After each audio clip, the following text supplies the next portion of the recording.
আসসালামু আলাইকুম স্টুডেন্টস, তোমরা কেমন আছো? আমি Kawsar Rifat, Rangpur medical college 4th ইয়ার।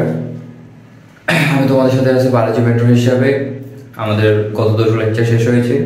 তোমরা যারা গত দুটো লেকচার দেখেছো, আমরা কিছু টপিক কভার করেছি, যেমন হচ্ছে আমাদের বায়োলজির ইন্ট্রোডাকশন, দেন হচ্ছে কিছু ব্রাঞ্চেস পড়েছিলাম আমরা, ক্লাসিফিকেশনের মধ্যে আমরা কিছু হিস্টোরি জেনেছিলাম যে আমাদের ক্লাসিফিকেশনের ফাদার অফ ক্লাসিফিকেশন হচ্ছে আমাদের ক্যারোলাস লিনিয়াস। এবং আমরা হচ্ছে আরও কিছু ক্লাসিফিকেশনের ইয়ে পড়েছিলাম যে আর.এইচ. হুইটেকার ইনি হচ্ছে 1969-এ কী করেছিল, 1969-এ ইনি হচ্ছে 5 কিংডমে ডিভাইড করেছিল। তারপর হচ্ছে আমাদের আরেক সায়েন্টিস্ট মারিওলিস, ইনি হচ্ছে একজন ফিমেল সায়েন্টিস্ট। তো ইনি হচ্ছে এই যে 5 কিংডম ছিল, 5 কিংডম কী কী? মনেরা, প্রোটিস্টা, ফানজাই, দেন হচ্ছে আমাদের প্ল্যান্টিয়ান, অ্যানিমেলিয়া। এই যে 5টা কিংডম আছে, উনি হচ্ছে এটাকে একটু মডিফাই করে কী করেছিল, দুটো সুপার কিংডমের মধ্যে ইনক্লুডেড করেছিল। দুটো সুপার কিংডম কী কী? প্রোক্যারিওটা এন্ড হচ্ছে ইউক্যারিওটা। তো what do mean by prokaryota? আমরা গত ক্লাসে শিখেছিলাম যে প্রোক্যারিওটা মানে হচ্ছে যে pro means primitive and kario means nucleus. So এই যে অর্গানিজমগুলো থাকবে, এদের এখানে প্রিমিটিভ নিউক্লিয়াস থাকবে। এবং প্রিমিটিভ নিউক্লিয়াস বলতে আমরা কি বলছিলাম? প্রিমিটিভ নিউক্লিয়াস বলতে নিউক্লিয়ার মেমব্রেনটা থাকবে না, যার কারণে আমাদের নিউক্লিয়ার ম্যাটেরিয়ালস মানে ডিএনএ এবং আরএনএ যেগুলো ছিল সেগুলো হচ্ছে স্ক্যাটার্ড অবস্থায় থাকবে। তাছাড়া হচ্ছে আমরা কিছু ক্যারেক্টারিস্টিক্স পড়ছিলাম যে প্রোক্যারিওটাতে শুধুমাত্র আমাদের একটা কিংডম থাকবে, সেটা হচ্ছে যে মনেরা, এবং বাকি যে কিংডমগুলো আছে আমাদের প্রোটিস্টা, ফানজাই, প্ল্যান্টিয়া, অ্যানিমেলিয়া, এগুলো হচ্ছে সব ইউক্যারিওটা। তো আমরা গত ক্লাসে মনেরা কিছু বৈশিষ্ট্য পড়েছিলাম যে প্রিমিটিভ নিউক্লিয়াস থাকবে এখানে, দেন হচ্ছে এখানে রাইবোসোম প্রেজেন্ট থাকবে, এবং রাইবোসোমটা কেমন হবে? 70S রাইবোসোম বলা হয় এটাকে। এবং আদার সেল অর্গানেলস কিছু যেগুলো থাকার কথা সেগুলো অ্যাবসেন্ট থাকবে। সেল অর্গানেলস বলতে কি বোঝাচ্ছে আমাদের? প্লাস্টিড, মাইটোকন্ড্রিয়া, দেন হচ্ছে গোলজি বডি, এন্ডোপ্লাজমিক রেটিকুলাম, এগুলো তোমরা সামনে পাবা, চ্যাপ্টার 2-তে পাবা। দেন হচ্ছে এই যে মনেরা হচ্ছে মোড অফ নিউট্রিশনটা কি থাকবে? এখানে হচ্ছে চিপ মোড অফ নিউট্রিশন যেটাকে বলা হয় সেটা হবে অ্যাবজর্পশনটা কিভাবে করবে সে?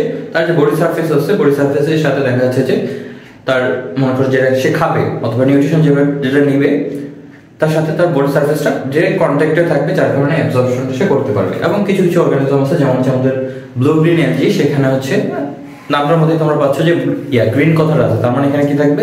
ক্লোরোফিল থাকবে। তো এই জায়গাতে মাঝে মাঝে আমরা ফটোসিনথেসিসটা পাবো। এবং এই যে মনেরা আছে, মনেরার যে রিপ্রোডাকশন আছে, রিপ্রোডাকশনটা কিভাবে হবে? মনেরার রিপ্রোডাকশনটা হবে হচ্ছে বাইনারি ফিশনের মাধ্যমে। বাইনারি ফিশন জিনিসটা কি? বাইনারি ফিশন মানে বোঝাচ্ছে যে একটা সেল থেকে দুইটা সেলে ডিভাইড হওয়ার যে প্রসেস, সেটাকে বলা হয় বাইনারি ফিশন। তো বাইনারি ফিশন তোমার মাইটোসিসও হতে পারে, গ্যামেটোসিসও হতে পারে। তো এই এতদূর আমরা হচ্ছে গত ক্লাসে পড়েছিলাম। আজকে আমরা পড়বো হচ্ছে প্রোটিস্টা, ফানজাই, যতদূর যাওয়া যায় আমার।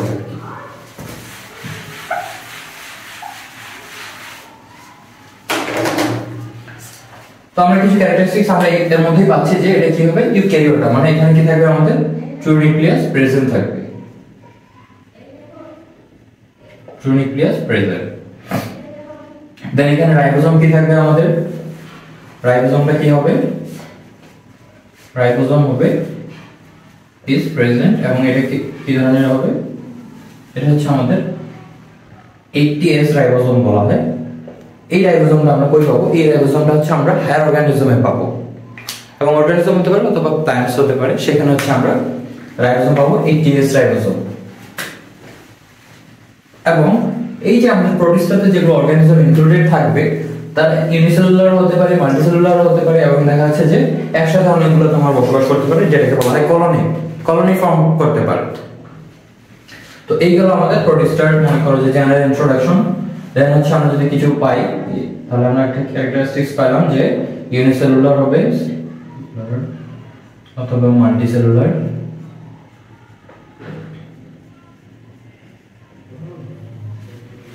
এবং এখানে আমরা হচ্ছে নিউট্রিশন যেটা আছে, এর নিউট্রিশন কয়েকভাবে হতে পারে। ইনজেকশন বলতে কি বোঝাচ্ছে? যে ইনজেকশন মানে বোঝাচ্ছে আমরা যে খাবারটা খাচ্ছি, এই খাবারটাকে বলা হচ্ছে যে ইনজেকশন। তারপরে আমাদের বডিতে যায় কি হয়? ডাইজেশন হবে। তো এইখানে আমরা হচ্ছে ইনজেকশন পাবো, দেন হচ্ছে অ্যাবজর্পশন পাবো।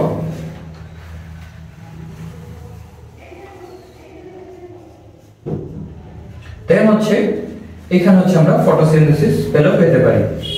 ফটোসিনথেসিস কোথায় পাবো আমরা, যেখানে হচ্ছে ক্লোরোফিল প্রেজেন্ট থাকতে পারে, যদি ক্লোরোফিল প্রেজেন্ট থাকে তখন সেখানে ফটোসিনথেসিসটা হবে।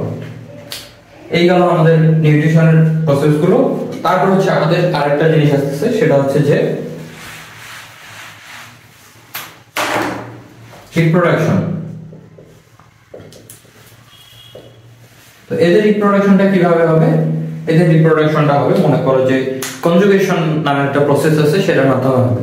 তো what is conjugation? Conjugation is the union of two gametes that are structurally same but biologically different. এবং এদের মধ্যে কি হয় আসলে কনজুগেশন প্রসেসটাতে? তাহলে আমরা জানলাম যে রিপ্রোডাকশন কিসের মাধ্যমে হবে? কনজুগেশন। কনজুগেশন এটা হচ্ছে ইউনিয়ন অফ টু গ্যামেট।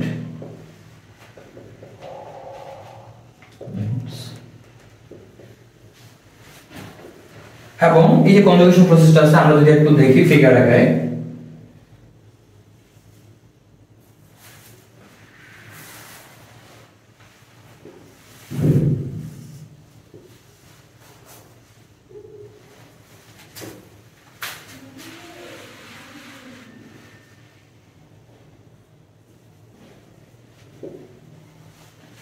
এটা মনে করো তোমাদের দুটো গ্যামেটস অথবা দুটো সেল, এগুলোকে ব্যাকটেরিয়া বলা হয়, ইকোলাই ব্যাকটেরিয়া। তো এদের মধ্যে দেখা যাচ্ছে এই যে এটাকে বলা হয় যে তোমার প্লাজমিড, অথবা এটা হচ্ছে ব্যাকটেরিয়ার ডিএনএ, সহজ ভাষায় আমরা যদি বলি। তো এটা হচ্ছে তোমার আমাদের জেনেটিক ম্যাটেরিয়াল অথবা ডিএনএ, ব্যাকটেরিয়ার ডিএনএ। তো এই কনজুগেশন প্রসেসটাতে আসলে কি হয়, এই যে তোমার দুটো সেল থাকবে যেটা, অথবা গ্যামেটস যেটা বলি আমরা, দুটোর মধ্যে এইখান থেকে যে জেনেটিক ম্যাটেরিয়ালসটা আছে এখানে হচ্ছে আমাদের ট্রান্সফার হয়ে যাবে। তো এই যে তোমার দুটো গ্যামেট অথবা দুটো সেলের কম্বিনেশনের কারণে এই জেনেটিক ম্যাটেরিয়াল যে এক্সচেঞ্জ হচ্ছে, এর কারণে যে প্রসেসটা হচ্ছে সেটাকে বলা হচ্ছে আমাদের কনজুগেশন। কনজুগেশন প্রসেসের মাধ্যমে হচ্ছে আমাদের এদের রিপ্রোডাকশনটা হচ্ছে, তাছাড়া হচ্ছে আমাদের মাইটোসিসের মাধ্যমে হবে। মাইটোসিস কাকে বলে? Mitosis cell division, or do you mean by mitosis cell division? The process by which the cell converts or the cell divides into two identical daughter cells from a single mother cell is known as mitosis cell division. তাহলে এই mitosis sell ডিভিশনের মাধ্যমে হচ্ছে আমাদের এই প্রোটিস্টরা যারা আছে তারা নিজেদের মধ্যে সেল রিপ্রোডাকশনটা কন্টিনিউ করতে পারে। এখন আমরা প্রোটিস্টের কয়েকটা एग्जांपल দেখব। প্রোটিস্টটা আমরা কই পাবো? একটা হচ্ছে অ্যামিবা। অ্যামিবাতে পাবো, তোমাদের বই ফিগারটা পাবা তোমরা। এখান থেকে দেখবা যে তোমাদের বেশিরভাগ সিকিউতে দেখা হয় অথবা হায়ার অর্ডার বেস কোশ্চেনে তোমাদের অ্যামিবা অথবা ডায়াটমের কিছু ফিগার দেওয়া থাকবে। এলজি এলজির মধ্যে আমাদের দুটো দেওয়া আছে, যে ডায়াটম এন্ড হচ্ছে স্পাইরোগাইটাম। তো ডায়াটম জিনিসটা তোমাদের বইয়ে পাওয়া যাবে তোমরা, ডায়াটমের ফিগারটা অনেক সময় দেওয়া থাকে। তো তোমাদের সেখানে বলা হয় যে what are the characteristics of the kingdom to which this organism is included। তখন তোমরা সেই ক্ষেত্রে এই ক্যারেক্টারিস্টিক্স গুলো আমরা যতগুলো পড়লাম এগুলো ইজিলি লিখে দিলে মনে করো যে তোমাদের এনাফ।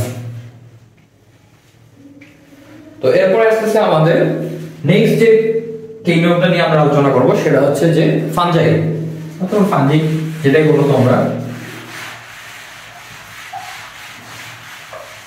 তো ফাঞ্জি আমাদের আশেপাশে তোমরা দেখবা সেটা যে স্পেস গুলো আছে, ভেজা ভেজা যে জায়গাগুলো, সেগুলোতে আমাদের জন্মাতে থাকবে ফাঞ্জি অথবা ছত্রাক যেটাকে বলা হয়। তো এই ফাঞ্জাইয়ের ক্ষেত্রে কিছু কমন ক্যারেক্টারিস্টিক্স যেমন হচ্ছে প্রোটিস্টার ছিল, সেগুলো থাকবে কি? ট্রু নিউক্লিয়াস থাকবে, মানে নিউক্লিয়াসটাতে কি থাকবে? আমাদের জেনেটিক ম্যাটেরিয়ালস গুলো নিউক্লিয়ার মেমব্রেন দ্বারা মনে করো যে কভার্ড থাকবে। তারপর হচ্ছে এখানে আমরা কিছু সেল অর্গানেলস আছে, ওগুলো এখানে প্রেজেন্ট থাকবে। এবং এখানে কি থাকবে? রাইবোসোম প্রেজেন্ট থাকবে। এবং এখানকার রাইবোসোমটা কি হবে? এই যে যতগুলো আমাদের এই চারটা কিংডম আছে, এই চারটা কিংডমের মধ্যে আমাদের কমন কিছু ক্যারেক্টারিস্টিক্স আমরা লিখে রাখি, যে এখানে হচ্ছে নিউক্লিয়াসটা হবে কি রকম? ওয়েল ডেভেলপড, সবার ক্ষেত্রেই সেম। এবং এখানে আমাদের রাইবোসোম যেটা আছে সেটা হচ্ছে 80S রাইবোসোম থাকবে। এবং এটা আমরা কই পাবো? এটা হচ্ছে হায়ার অর্গানিজমে পাবো। মানে এই যে চারটা কিংডম আছে এর মধ্যে এই দুটো ক্যারেক্টারিস্টিক্স মনে করো সবগুলো ক্ষেত্রে সিমিলার হয়ে থাকবে। তো ফাঞ্জাইয়ের ক্ষেত্রে সেম হবে, নিউক্লিয়াস ওয়েল ডেভেলপড থাকবে, রাইবোসোম হচ্ছে 80S থাকবে, 80S থাকবে। তো তাছাড়া কিছু এক্সেপশনাল ক্যারেক্টারিস্টিক্স আছে যেগুলো আমরা জানবো এখন। যে ফাঞ্জাই আমরা কি পাবো? মাইসেলিয়াম। মাইসেলিয়াম জিনিসটা কি? আমরা যদি একটা ছবি আঁকি এখানে তোমাদের,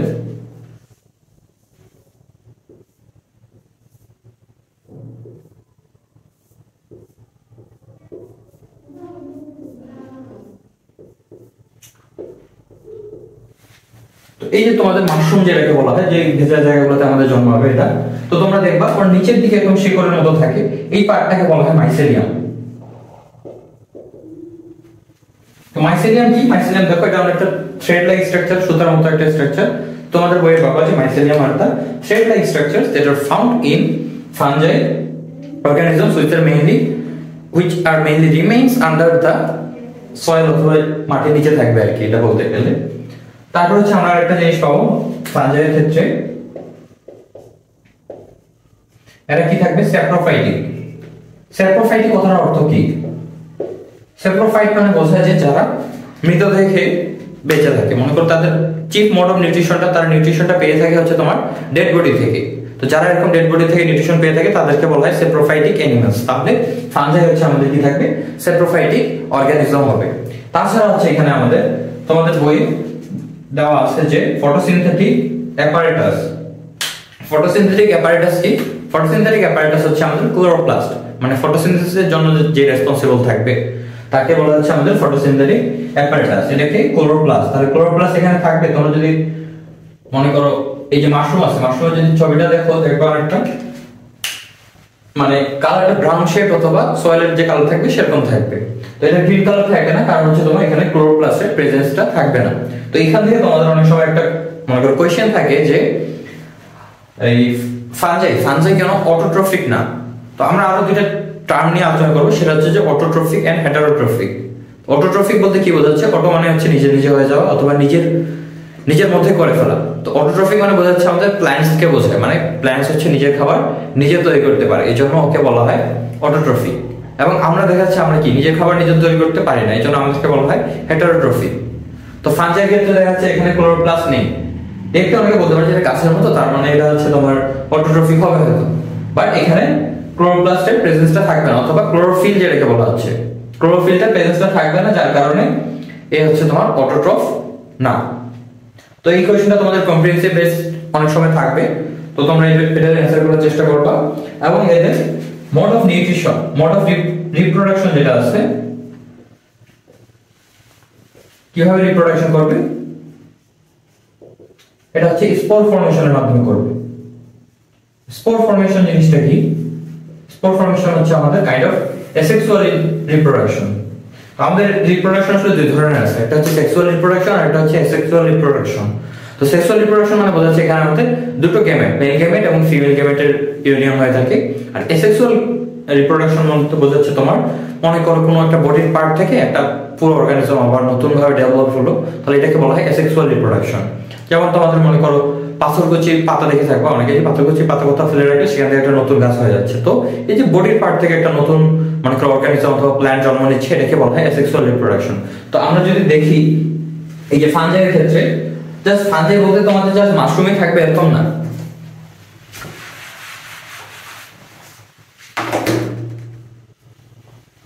তোমাদের বইয়ে আরেকটা ফিগার দেওয়া আছে, যে পেনিসিলিয়ামের ফিগার দেওয়া আছে। তো ফিগারটা অনেকটা এরকম, যে উপরের দিকে এরকম থ্রেড লাইক স্ট্রাকচার থাকবে। তো এইখান থেকে দেখা যায় যে এই স্পোর ফর্মেশন জিনিসটা কি, দেখা যাচ্ছে যে আমাদের এর মাথায় এই যেটাকে বলা হচ্ছে, দেখো পাবো আমরা পেনিসিলিয়াম।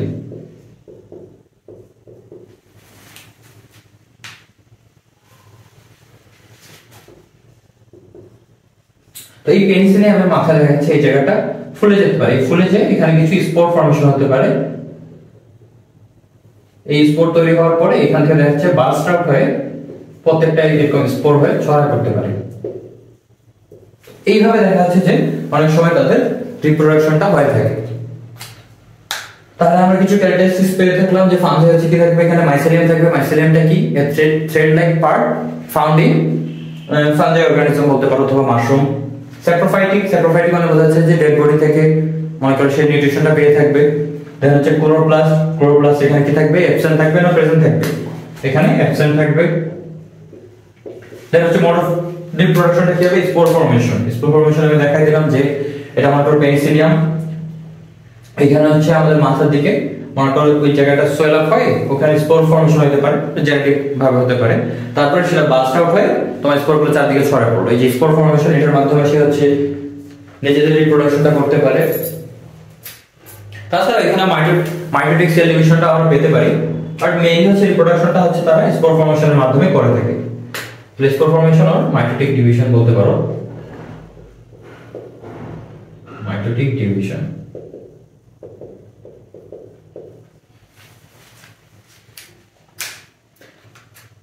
এই গেল।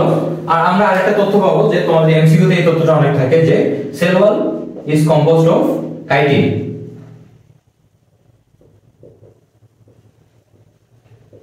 Composed of chitin. এই কাইটিন জিনিসটা কি?